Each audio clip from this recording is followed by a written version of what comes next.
Alhamdulillah, you found this site in your search of knowledge.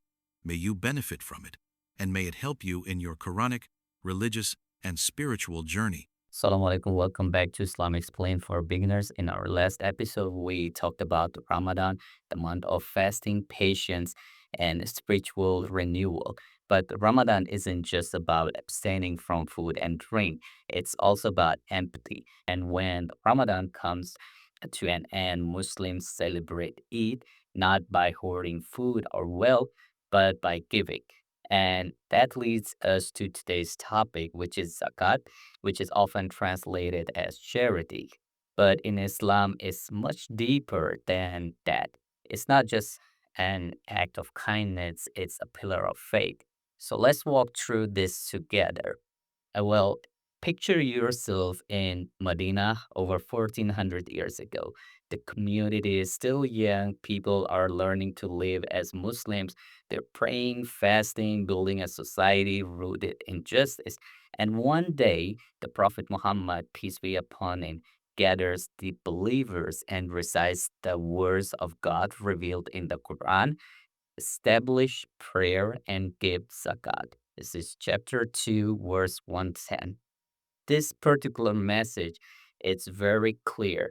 Prayer connects you to God, but charity connects you to people. So zakat literally means purification and growth. It purifies your wealth by removing a small portion for others, and it purifies your heart by loosening the grip of greed. At the same time, it causes growth. Your wealth feels blessed, and your soul feels lighter, and society as a whole grows stronger. Now, here how it works. If a Muslim wealth, like savings, gold, or business assets, reaches a certain threshold, they are required to give 2.5% of it once a year. It's not on income, but on the wealth that has remained with them for a year. Let's pause for a story. There was once a man who came to the Prophet, peace be upon him, asking about Islam. The Prophet Muhammad sallallahu alaihi wasallam explained the five pillars to justify there is no God but Allah, to pray and to fast Ramadan and to make pilgrimage and pay the zakat. The man asked, like, must I give anything more? The Prophet replied, no, unless you do it voluntarily. So the man said, by Allah, I will do no more and no less. And when he left, the Prophet, peace be upon him, remarked, if he is truthful, he will be succeeded. This is recorded in Bukhari and Muslim. That tells us something powerful, that zakat isn't just an extra act, it's a foundational duty. Now let's go back to the streets of Medina. Imagine a farmer harvesting dates. Before he takes them home, he carefully sets aside a portion, not because anyone is watching, but because God commanded it. Or picture a merchant who counts his gold coins at year's end. Instead of clutching every last one, he puts aside 2.5% for the orphan, the widow, the traveler in need. It's almost like a quiet rhythm of society. Everyone who has shares. Everyone who needs receives. The Quran even describes the categories of who should receive the zakat charity. Zakat is only for the poor, the needy, those employed to collect it, those whose hearts are to be reconciled, to free captives, for those in debt, for the cause of God, and for the travelers. Chapter 9, verse 60.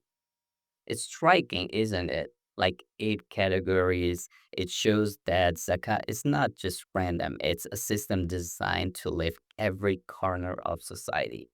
Let's bring this into today's world. So imagine a widow is struggling to buy medicine for her children, or a refugee who fled war with nothing but the clothes on his back. When zakat charity funds reaches them, it's not just money, it's a relief, a dignity, and a hope. And for the giver, it's a transformation. The Prophet, peace be upon him, said that charity does not decrease wealth, recorded in Muslim. At first, that might sound very counterintuitive. You are literally giving money away, but Muslims believe that when you give, God replaces it in a way more, not just you see it immediately. Maybe it's protection from hardship. Maybe it's a blessing in your income. Maybe it's a peace in your heart. As the Prophet, peace be upon him, sallallahu alaihi wasallam, said, the upper hand is better than the lower hand. The upper hand gives and the lower hand receives, recording in Bukhari and Muslim. Well, that doesn't mean those who receive are lesser. It simply means that there's an honor in being able to give and responsibility in ensuring others are not left behind. And there is something beautiful that zakat isn't about show.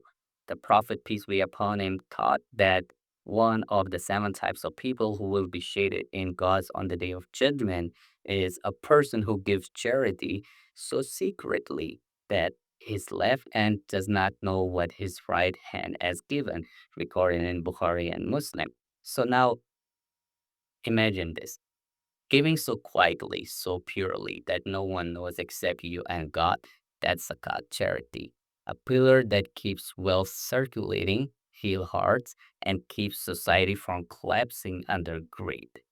So in closing, so today we have learned that zakat is not just a donation, it's a pillar of Islam woven in a very fabric of Muslims' life. It purifies, it uplifts, and it transforms both the giver and the receiver. It's a reminder that our wealth is not ours alone. It's a trust from God, Allah, and in it is the right of the poor. And here is a last thought. If zakat charity is about sharing from what you have, what about those who don't have wealth to give?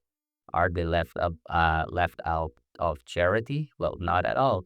In our next episode, we'll explore sadaqah, the voluntarily acts of giving that beyond wealth, smiles, kind words, helping hands. All these are considered charity in Islam. So join me next time as we explore that together. Thank you for joining me today. Until next time, keep learning, keep reflecting, and keep your heart open. Assalamu alaikum. If you could take a moment, please subscribe, like kindly.